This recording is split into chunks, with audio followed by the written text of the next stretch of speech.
Hello friends मु नीलू आपण देखुं Smita technical Odia YouTube channel. तो फ्रेंड्स बहुत जल्दी आम पृथ्वी उपर को गोटे बहुत बड़ विपद माड़ी आसूची तार कारण हूँ चीन। हाँ फ्रेंड्स 2011 मसीह चीन तार प्रथम स्पेस स्टेशन तियांगंग 1 को महाकाश को पठाइला। तो प्रथम आप जानते स्पेस स्टेशन कौन। स्पेस स्टेशन गुड़ी हूँ गोटे टाइप रूम जहाँ महाकाश को पठा जाए और सेठाकू आस्ट्रोनॉट माने जितेबाला चाहिए जीवे और से घर रही अन्य उपग्रह ग्रह सूर्य जह्न उपरे रिसर्च करेंगे। तो सिंपल से स्पेस स्टेशन में आप रही स्थान थिला। तो 2011 मसीह चीन यही टाइप गोटे स्पेस स्टेशन को महाकाश को पठाइला। 2017 मसीह से स्पेस स्टेशन उपरू चीन तार कंट्रोल हराई बस माने स्पेस स्टेशन कुआड़े बुलूची केते समय पर पृथ्वी पर खसब कि काम करूना खराब हो जाए। से 2011 छड़ा स्पेस स्टेशन टी 2018 एप्रिल 25 तारीख भितर पृथ्वी जेको जगह खसी पड़े। जदि ये स्पेस स्टेशन टी जेको जगह खसी से महाप्रलय नहीं आसो कारण यार ओजन बहुत बड़। स्पेस स्टेशन ओजन पखापाखि 18 टन आ लंबा पखापाखि 30 फुट अधिका।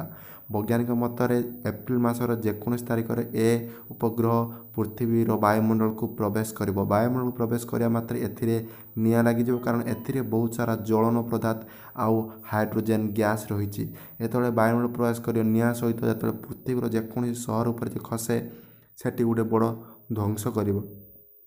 स्पेस स्टेशन नहीं पृथ्वीर चारिपट घूरुवर कौ देश पड़ो बोली किसी ग्यारंटी ना।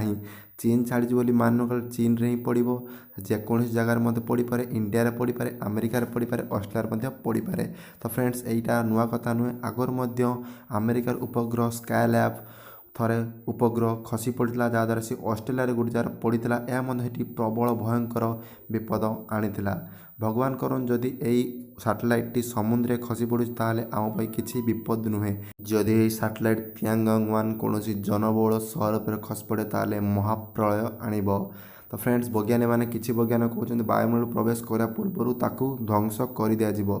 जदि ध्वंस न करे से कौन सहर पर खस पड़ो।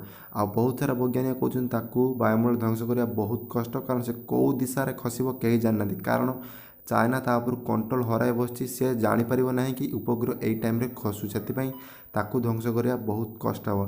देखा जाओ कौन हो। तो फ्रेंड्स चीन पाई पूरा पृथ्वी एवं बड़ विपद आ भय रही। जदि वीडियो भल लगे प्लीज वीडियो लाइक करूँ चैनल सब्सक्राइब करूँ आम वीडियो को देखो जातु रोज गोटे फ्रेश वीडियो बाय बाय।